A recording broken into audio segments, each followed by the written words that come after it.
December 14-15 തീയതികളിലാണ് ലൈംഗിക അതിക്രമം ഉണ്ടായതെന്ന് പറഞ്ഞത് ഉറക്കപ്പിച്ചിലാണെന്ന് യുവതി ഇപ്പോൾ പറയുന്നു.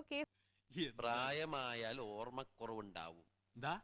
പരസ്യം ജ്യോതിഷ് ബ്രഹ്മി നെല്ലിക്കാത്തളം കുറച്ച് നോക്കണം. ഡേറ്റ് ചുമ്മാ അന്ന് പറഞ്ഞപ്പോ അന്ന് ഉറക്കപ്പിച്ചിരുന്ന് പറഞ്ഞു പോയി. ആകാശ് വിളിക്കോ? വിളിക്കും. അഞ്ചാവ് വിളിക്കോ? നല്ല സാധനം കിട്ടിയ വിളിക്കും. പിന്നെ ഇത് നല്ലൊരു അട്ടിമറി ഉണ്ടോ എന്ന് എനിക്ക് സംശയമുണ്ട്. ഉള്ള വിശ്വാസം മൊത്തം പോയിരിക്കുകയാണ് ഇപ്പം. പുറത്ത് ആരോ ചരട് വലിക്കുന്നുണ്ട്, നല്ല കളി കളിക്കുന്നുണ്ട്. ഞാനൊരു കറക്റ്റ് ഡേറ്റ് ഇതുവരെ പബ്ലിക്കിനോട് പറഞ്ഞിട്ടില്ല. കറക്റ്റ് ഡേറ്റ് ഞാൻ ഇവിടെ തെളിവ് കൊടുത്തിട്ടുണ്ട്.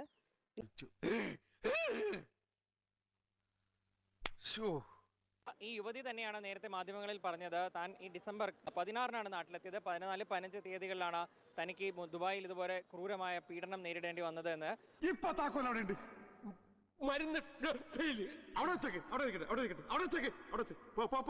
ഒരു നിയമ പോരാട്ടം നടക്കുമ്പോഴാണ് യുവതി തന്നെ പറയുന്നത് ഈ തീയതി താൻ ഉറക്കപ്പിച്ചിൽ പറഞ്ഞതാണ് എന്ന്. എന്തായിരിക്കും ഇനി എന്ന് വരും ദിവസങ്ങളിൽ കണ്ടറിയാം. നിന്നെ ഒന്ന് വൃത്തിയായിട്ട് കാണട്ടെ.